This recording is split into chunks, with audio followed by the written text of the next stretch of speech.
Hello everyone, welcome to my channel Civilology. और आज के टॉपिक में हम लोग पढ़ेंगे batching and mixing of concrete. Means concrete को हम लोग किस तरह से बैच करते हैं और किस तरह से उसको मिक्स करते हैं। तो इसमें हम लोग कंप्लीट प्रोसेस के बारे में पढ़ेंगे, कंक्रीट के प्रोडक्शन से लेकर उसका प्लेसिंग तक और क्यूरिंग तक। वो पूरा किस तरह से उसको प्लेस करते हैं, कैसे उसका ट्रांसपोर्टेशन होता है, किस तरह से उसका कॉम्पैक्शन करते हैं और फिर फाइनल स्टेज किस तरह से हम लोग उसका क्यूरिंग करते हैं। तो हम लोग का डिस्कशन का टॉपिक आज यही रहेगा कि सबसे पहले कि हम लोग प्रोडक्शन प्रोसेस देखेंगे। प्रोडक्शन प्रोसेस में batching, mixing and transportation and placing of concrete. इसके अलावा भी हम लोग इसमें देखेंगे कि हम लोग कॉम्पैक्शन कैसे करते हैं, कॉम्पैक्शन और क्यूरिंग। इतने टॉपिक्स आज हम लोग इस वीडियो लेक्चर्स में कवर करेंगे। चलिए तो हम लोग आगे बढ़ते हैं। सबसे पहले प्रोडक्शन प्रोसेस। तो कंक्रीट के प्रोडक्शन के लिए हमें क्या क्या ज़रूरी स्टेप्स होते हैं वो देखते हैं। तो सबसे पहले हम लोग क्या करते हैं, बैचिंग करते हैं। अब बैचिंग कैसे करेंगे डिटेल्स में हम लोग एक एक करके इस टॉपिक को पढ़ेंगे। तो सबसे पहले हम लोग कंक्रीट को बैचिंग करते हैं, फिर क्या करते हैं, मिक्सिंग, उसके बाद ट्रांसपोर्टेशन, फिर प्लेसिंग, फिर कॉम्पैक्शन, फिर क्यूरिंग। तो देखिए बैचिंग में क्या होता है कि हम लोग क्या करते हैं कि बाय वेट हम लोग मटेरियल को जो भी design as per design mix हमारा जो वेट आया सारे रॉ मटेरियल्स का 10-20 सीमेंट का जो भी वेट आया तो हम लोग उसको उतना उतना प्रोपोर्शन में वेट करते हैं, तो इसको बोलते हैं बैचिंग। मिक्सिंग में क्या होता है कि मिक्सिंग में हम लोग उस जो भी हम लोग वेट किए मटेरियल को उसको क्या कहते हैं, एक मिक्सर के थ्रू हम लोग मिक्स करते हैं। एक मैकेनिकल इक्विपमेंट होता है उसके थ्रू हम लोग उसको मिक्स करते हैं। मिक्स करने के बाद क्या होगा, उसे हम लोग ट्रांजिट मिक्सर में डाल देते हैं। ट्रांजिट मिक्सर के थ्रू हम लोग फिर उसको ट्रांसपोर्ट करते हैं। अब ट्रांजिट मिक्सर के थ्रू उसको ट्रांसपोर्ट कर दिए, उसके बाद जहाँ भी हमको आपको प्लेस करना है वहाँ पे या तो कंक्रीट मैन पावर के हेल्प से या फिर कंक्रीट पंप के हेल्प से, कंक्रीट पंप के हेल्प से हम लोग उसको प्लेस कर देते हैं। जब प्लेस करते हैं तो उसमें कुछ एयर कंटेंट्स होते हैं, तो उसको हम लोग निकालने के लिए हम लोग कॉम्पैक्शन करते हैं। कॉम्पैक्शन हम लोग वाइब्रेटर के हेल्प से मेनली जनरली साइट पे करते हैं। उसके बाद जब सारा प्रोसेस हो गया तो फिर क्या करते हैं, 24 आवर्स बाद हम लोग क्यूरिंग स्टार्ट कर देते हैं। और क्यूरिंग के भी बहुत सारे मेथड्स हैं, वो सारे हम लोग डिटेल में पढ़ेंगे। तो सबसे पहले हम लोग पढ़ते हैं बैचिंग के बारे में। तो बैचिंग क्या होता है, तो बैचिंग क्या होता है कि batching is the process of measurement of specified quantities of cement, aggregates, water and admixture in correct proportions. अब देखिए ये इस वीडियो को देखने से पहले मैं डिस्क्रिप्शन में एक लिंक दे दूंगा। आप पहले डिजाइन मिक्स और जो ट्रायल मिक्स सीट कैसे बनाते हैं वो ज़रूर देख लीजिएगा, तो ये वीडियो ज़्यादा क्लियरली समझ में आएगा। तो अब देखिए इसमें क्या होता है कि हमें कंक्रीट बनाने के लिए मुझे क्या क्या चाहिए। एक तो सीमेंटीशियस मटेरियल, सीमेंट यानी प्लस फ्लाई सीमेंटीशियस मटेरियल चाहिए, एग्रीगेट चाहिए, एग्रीगेट में coarse aggregate, fine aggregate, plus water चाहिए और क्या चाहिए, एडमिक्सचर चाहिए। तो जब हम लोग डिज़ाइन मिक्स करते हैं तो डिज़ाइन मिक्स में 1 MQ के लिए हम लोग डिज़ाइन मिक्स किए 1 MQ के लिए, तो उसमें हम लोग देख लेते कि सीमेंट मुझे डिज़ाइन में 240 kg लगेगा, फ्लाई एस 110 kg या 100 kg, एडमिक्सचर लगेगा 2.45 kg या 0.7% में ले। तो इसी तरह कोर्स एग्रीगेट, फाइन एग्रीगेट सबका वैल्यू हम लोग निकालते हैं। तो अब क्या करते हैं कि ये देखिए ये हमारा क्या है कि ये हमारा एक सेटअप है रेडी मिक्स कॉन्क्रीट प्लांट का। तो इसमें ये जो येलो वाला ये बड़ा सा दिख रहा है आपको, ये इसको बोलते हैं साइलो। इसमें क्या होता है, सीमेंटीशियस मटेरियल को रखते हैं, या तो सीमेंट हो गया या फिर फ्लाई एश हो गया, ये हो गया साइलो। ये क्या हो गया, फीडिंग हॉपर। यहाँ से क्या करते हैं हम लोग एग्रीगेट्स फिल करते हैं स्टॉक से with the help of loader या JCB के हेल्प से हम लोग यहाँ पे एग्रीगेट रखते हैं। इसको बोलते हैं कन्वेयर बेल्ट। कन्वेयर बेल्ट, इस कन्वेयर के थ्रू ये जाकर बिन में भरता है। अब देखिए ये जो बिन है हमारा, इस बिन में कुछ इस तरह से बना होता है बिन। अब ये सब अलग अलग होता है। अब हम लोग इसमें क्या करते हैं, एक में 10 mm, इसमें 20 mm फाइन एग्रीगेट। डिजाइन में फाइन एग्रीगेट ज़्यादा यूज हो रहा है तो फाइन एग्रीगेट का 2 बिन रखते हैं। अब देखिए तो इसमें 2 बिन रखते हैं। अब क्या होता है कि हम इस कन्वेयर बेल्ट के थ्रू हम लोग इस बिन में डालते हैं। यहाँ से बिन में क्या होता है कि यहाँ पे हमारा इस बिन के नीचे इस बीन के नीचे लोड सेल लगा होता है, कुछ इस तरह से लोड सेल लगा होता है। तो अगर हम लोग सिस्टम में, कंप्यूटर में हम लोग जो क्वालिटी पर्सन्स होते हैं वो डिज़ाइन दे देते हैं। तो अगर सिस्टम में हम लोग डाल दिए कि 240 kg, सॉरी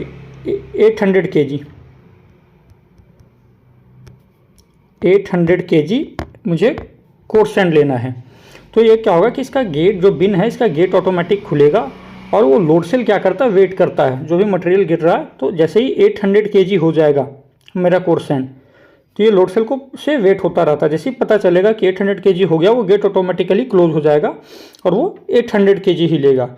इसमें कुछ वेरिएशन भी होता है एज पर IS, वो भी हम आपको इसके आगे बताएंगे। तो ये फिलहाल इतना जान लीजिए कि जितना डिजाइन में डाला हुआ है सिस्टम में, ये इतना ही लेगा और उतना लेने के बाद गेट ऑटोमेटिकली क्लोज हो जाएगा। तो इस तरह से क्या होता है कि 10 mm 20 mm कोर्स सैंड वो वेट करके ले लिया। अब देखिए इसमें क्या है कि इसको बोलते हैं हम, ये है हमारा मिक्सर। अब क्या होगा कि यहाँ से इस कन्वेयर के थ्रू तो बिन में गया, फीडिंग हॉपर से। बिन में जाने के बाद ये यहाँ पे वेट हो गया। वेट होने के बाद यहाँ पे स्किप होता है। यह तो बहुत सारे प्लांट स्किप वाले होते हैं, बहुत सारा कन्वेयर वाला भी होता है कि जो कन्वेयर के थ्रू सीधा बिल्ड से चला जाता है मिक्सर में। तो ये स्किप वाला है। स्किप वाले में क्या होता है कि एक बकेट होता है, ये एक ट्रापेजॉइडल शेप का बकेट रहता है। इसमें क्या होता है कि मटेरियल फिल हो गया, ये मटेरियल थ्रू वायर रोप के ऊपर जाता है और जाकर मिक्सर में उसको गिरा देता है। जो भी मटेरियल लिया हुआ है उसको मिक्सर में जाकर पलट देता है। अब क्या होता है कि मिक्सर में क्या होता है कि अब वो मिक्स होता है। तब तक क्या होता है कि जब तक वो मिक्स हो रहा है तब तक फिर यहाँ से सेम इसी तरह से सीमेंटिशियस पार्ट में होता है। इस साइलो से ये कन्वेयर बोलते हैं इसको बोलते हैं कन्वेयर, सॉरी इसको बोलते हैं स्क्रू। इस स्क्रू के हेल्प से ये सीमेंट यहाँ पर हॉपर पे जाएगा, सीमेंट हॉपर पे जाने के बाद यहाँ पे भी लोड सेल लगा होता है।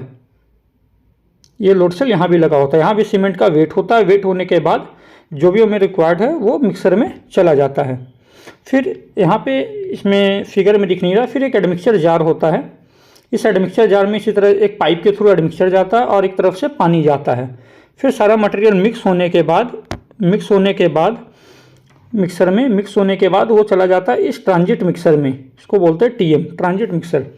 इसमें जाता है और इसके थ्रू फिर ये कंक्रीट प्रोडक्शन होता है। तो ये था कंप्लीट प्रोसेस। तो अब देखिए, अब क्या होता है कि बैचिंग क्या है कि जो भी हमारा रॉ मटेरियल्स है, जो भी सीमेंट हो गया, एग्रीगेट्स, वाटर, एडमिक्सचर, वो करेक्ट प्रोपोर्शंस में वेट होता है। अब देखिए इसमें कुछ इमेजेस हैं, जैसे ये तो मेरा पूरा कंप्लीट प्लांट का है सेटअप।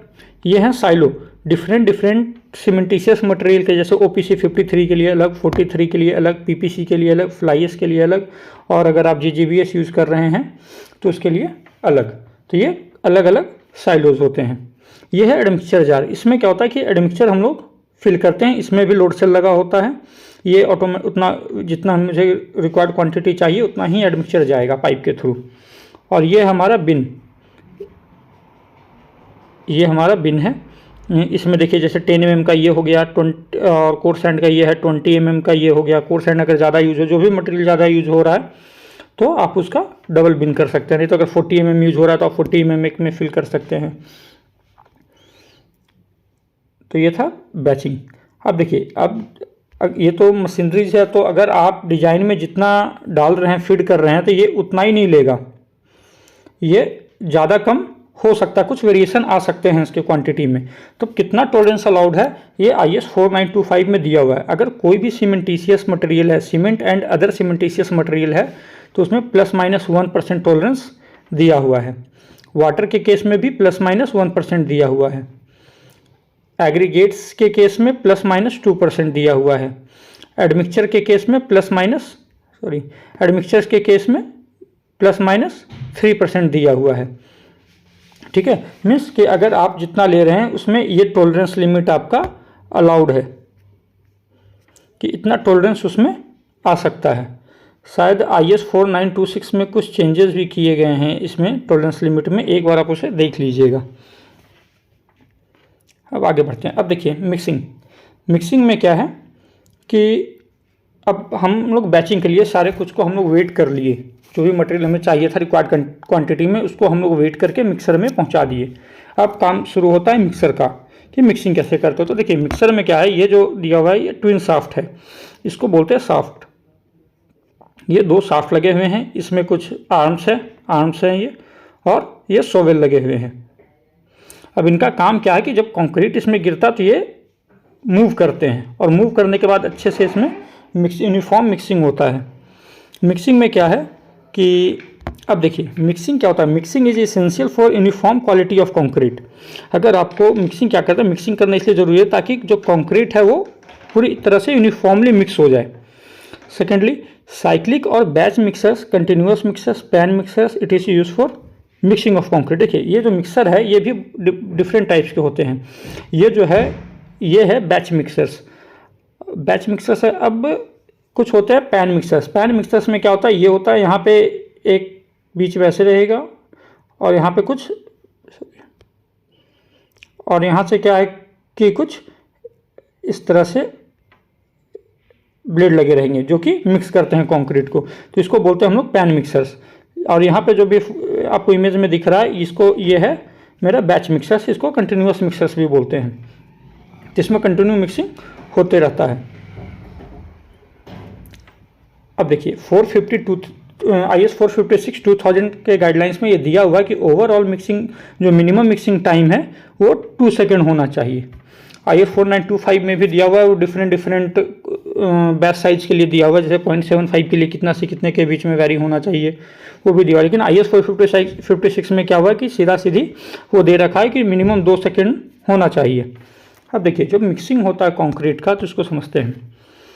ये मेरा एक्स एक्सिस पे टाइम डिनोट कर रहा है, और ये सॉलिड कंपोनेंट कंटेंट जो भी हम लोग रॉ मटेरियल से डाल रहे हैं। तो सबसे पहले क्या होता है कि मिक्सर में सबसे पहले एग्रीगेट वेट होकर जाता है। एग्रीगेट में कौन कौन सा, कोर्स एग्रीगेट और fine aggregate. Coarse aggregate, fine aggregate जैसे ही गया, मिक्सर कंटिन्यूस मूव कर रहा है, तो ये हमारा यहाँ पे ड्राई मिक्सिंग स्टार्ट हो गया। इसके बाद क्या होता है कि सीमेंटिशियस पार्ट जाता है। सीमेंटिशियस पार्ट में सीमेंट और फ्लाई और ये सब आपस में मिक्स होते रहते हैं। उसके बाद फिर क्या होता है, वाटर का एडिशन हुआ। वाटर ऐड होने के बाद वाटर और एडमिक्सचर ऐड होता है, और तब तक ये मिक्सिंग होता रहता है।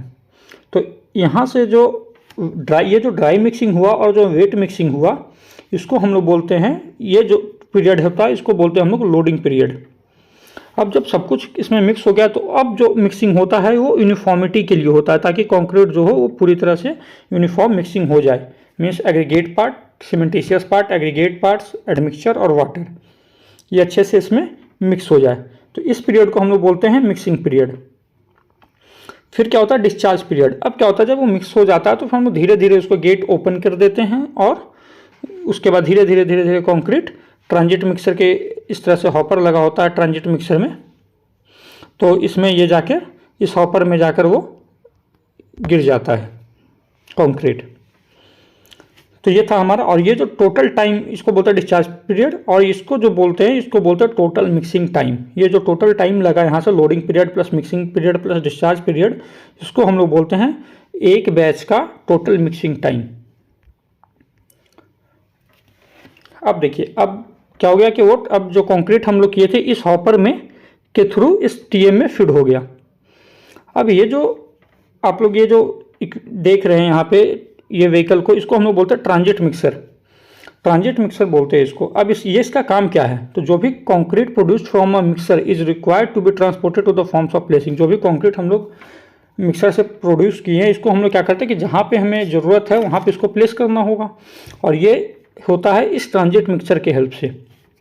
अब इसका काम क्या है ये देखते हैं। तो जो ट्रांजिट मिक्सर है इसमें ये इसका जो ड्रम है, ये जो ड्रम है ये क्लॉकवाइज और एंटी क्लॉकवाइज दोनों घूमता है। अगर क्लॉकवाइज से सपोज कि ये फीड हो रहा है, क्लॉकवाइज अगर ये मूव कर रहा है तो इसके अंदर कंक्रीट फीड हो रहा है, और जब बाहर निकालना होता है उसको ड्रम को एंटी क्लॉकवाइज मूव करा देते हैं। इसमें क्या होता है कि एक लीवर लगा होता है, लीवर, उससे क्या होता है कि हम लोग इस ड्रम के रोटेशन को कंट्रोल कर सकते हैं। रोटेशन स्पीड को उस लीवर के हेल्प से हम लोग कंट्रोल कर सकते हैं। मीन्स इससे हम लोग रास्ते में ये मिक्स होते हुए कंक्रीट को लेकर जा सकते हैं साइड पर, जिससे वो सेट ना हो। सेकेंडली कि इसमें यहाँ पे एक छोटा सा और ड्रम होता है, देखिएगा ये यहाँ पे एक ड्रम छोटा सा और है। इस ड्रम का काम क्या है कि इसमें वाटर होता है, इसमें अराउंड 450 लीटर वाटर होता है, 450 लीटर के अराउंड। ये क्या होता है, कभी कभी जब कंक्रीट हमारा किसी वजह से वर्केबिलिटी कम मिल रहा होता है तो हम लोग क्या करते हैं कि उसमें इसका डायरेक्ट पाइप के थ्रू कनेक्शन होता है इस ड्रम से, हम लोग वहाँ से डायरेक्टली वाटर को ऐड कर सकते हैं कंक्रीट में। लेकिन इसका डिसएडवांटेज क्या है कि जैसे ही हम लोग वाटर ऐड करेंगे कंक्रीट में तो उसके स्ट्रेंथ पे, सबसे पहले स्ट्रेंथ पे फ़र्क पड़ेगा। हो सकता है कि जो कंक्रीट है वो अपना कोहेसिवनेस कम कर दे, कोहेसिव, अब वो मिक्स उतना कोहेसिव नहीं रहेगा क्योंकि हम लोग वाटर को अलग से ऐड कर रहे हैं, रिडोज कर रहे हैं कंक्रीट को। ऐसे कंक्रीट रिडोज नहीं करना चाहिए क्योंकि वो उससे क्या होता है कि हमारा वर्केबिलिटी से लेकर स्ट्रेंथ से लेकर ड्यूरेबिलिटी सब पे फ़र्क पड़ता है। और हो सकता है कि कंक्रीट का यूनिफॉर्मिटी जो हम लोग मेंटेन कर रहे थे वो मेंटेन नहीं हो पाएगा। तो ये था ट्रांजिट मिक्सर का काम। ये क्या होता है कि इसमें कंक्रीट रोटेट होते हुए, मिक्स होते हुए जाता है, जिससे वो कंक्रीट क्या होता है कि जो उसकी यूनिफॉर्मिटी है वो मेंटेन रहता है। अब हम लोग नेक्स्ट स्लाइड में आते हैं। ट्रांसपोर्टेशन के बाद प्लेसिंग। अब कंक्रीट वो मिक्स होते होते साइड तक पहुंच गया। अब क्या होता है, प्लेसिंग का काम आता है। प्लेसिंग में क्या होता है कि कंक्रीट को, जो हाई राइज बिल्डिंग है, जितने भी हाई राइज बिल्डिंग या कहीं पे कंजेशन है, हम लोग इस व्हीकल को, क्योंकि बहुत बड़ा व्हीकल होता है ये, तो हर जगह इजीली नहीं ले जा सकते, तो हम लोग क्या करते हैं कि पंप का यूज़ करते हैं, कंक्रीट पंप का। तो pumping is use for both transportation and pumping of concrete. तो देखिए, जो पंप है वो transportation and pumping of concrete के लिए भी यूज होता है। सपोज कीजिए कि कहीं पे कोई घर है, वहाँ पे ये ट्रांजिट मिक्सर्स नहीं जा पा रहा है, स्पेस उतना नहीं है, तो हम लोग क्या करते हैं, पंप को बाहर लगाते हैं, पंप के थ्रू, पंप पाइपलाइन के थ्रू हम लोग कंक्रीट को ट्रांसपोर्ट भी करते हैं और फिर प्लेस भी करते हैं इसी पंप के through.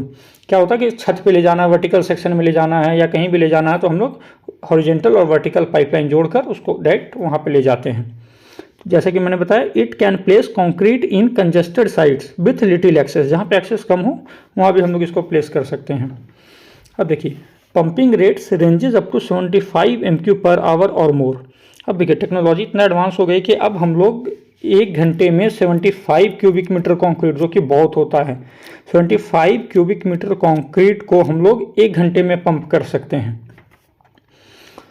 Next, concrete can be pumped to a distance of 90 से 300 metre horizontally and 30 to 90 metre vertically. Means अगर मुझे कंक्रीट को 300 मीटर तक, हम लोग मैक्सिमम 300 मीटर तक कंक्रीट को पाइपलाइन के थ्रू ट्रांसपोर्ट करा सकते हैं और वर्टिकल 90 मीटर तक, 90 मीटर तक वर्टिकली हम लोग कंक्रीट को प्लेस करा सकते हैं। ये देखिए, ये है कंक्रीट पंप। ये क्या होता है, इसको बोलते हैं हम लोग, ये पंप का हॉपर हुआ और ये टीएम का सूट हुआ, इस तरह से होता है। अब क्या हुआ कि यहाँ से हम लोग कंक्रीट को धीरे धीरे गिराते हैं इस सूट के हेल्प से इस हॉपर में। ये हॉपर में, पंप के हॉपर में मिक्स होता है। मिक्स होने के बाद इस पाइपलाइन के थ्रू, ये इस पाइपलाइन के थ्रू वो सीधा चला गया जहाँ पे मुझे प्लेस करना है। अब कंक्रीट तो, सपोज कि हम स्लैब डाले तो कंक्रीट तो प्लेस हो गया। अब हमारा काम आता है कॉम्पैक्शन का। कॉम्पैक्शन में क्या करते हैं, जैसे ही हम लोग कंक्रीट को वहाँ पे प्लेस किए तो उसमें क्या होता है कि अप टू 30% वाइड्स होते हैं कंक्रीट में।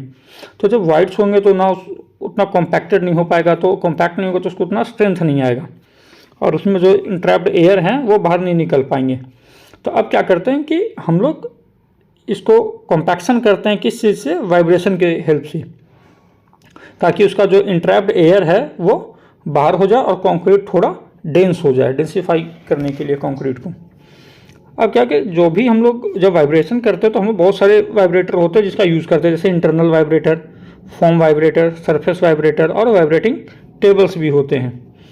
तो ये देखिए, ये जनरली जो साइट्स पे हम लोग यूज़ करते हैं वो इंटरनल वाइब्रेटर का यूज़ करते हैं। ये होता है इंटरनल वाइब्रेटर। तो हम लोग इंटरनल वाइब्रेटर्स का यूज़ करते हैं जनरली साइट्स पे, 95% साइट्स पे ये यूज़ होता है। ये देखिए, ये है फॉर्म वाइब्रेटर्स। मेनली इसका यूज़ क्या करते हैं कि कोई भी बड़ा सरफेस है, सपोज कि जैसे सैंड का बिन होता है, जो एग्रीगेट बिन होता है, इसमें हम लोग फॉर्म वाइब्रेटर लगाते हैं। तो क्या होता है कि जब सैंड गीला होता है तो चिपकता है, उसमें सरफेस पे चिपक जाता है, वो इजीली गिरता नहीं है गेट से। तो हम लोग उस केस में फॉर्म वाइब्रेटर यूज़ करते हैं। टेबल वाइब्रेटर, क्यूब्स वगैरह जो कंक्रीट का जब हम लोग क्यूब भरते हैं तो उसके लिए हम लोग टेबल वाइब्रेटर का यूज़ करते हैं। ये सरफेस वाइब्रेटर जब ट्रीमिक्स वगैरह होता है तो उस केस में हम लोग सरफेस वाइब्रेटर का यूज़ करते हैं।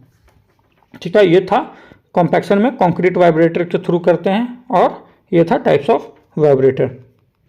नेक्स्ट है और सबसे इंपॉर्टेंट टॉपिक है क्यूरिंग।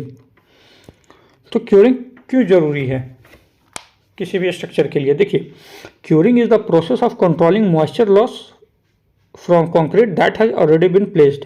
तो हम लोग क्या करते हैं कि क्यूरिंग के हेल्प से, कि जब कास्टिंग कंप्लीट होने के बाद क्या होता है कि जब हमारा मॉइस्चर है कंक्रीट का वो इवापोरेट होने लगता है, तो हम लोग उसको स्लो डाउन करने के लिए हम लोग क्या करते हैं कि क्यूरिंग करना शुरू करते हैं। क्योंकि अगर उसको हम लोग स्लो डाउन नहीं करेंगे तो वहाँ पे क्या होगा, धीरे धीरे श्रिंकेज क्रैक्स आएंगे और धीरे धीरे उस पर प्लास्टिक श्रिंकेज क्रैक्स डेवलप होना शुरू हो जाएगा। Curing ensures hydration of the cement which in turn enhances its strength and durability. Curing से क्या होता है कि धीरे धीरे जो कंक्रीट का हाइड्रेशन है सीमेंट का, वो ज़्यादा हीट ऑफ हाइड्रेशन को कंट्रोल करता है, कम करता है।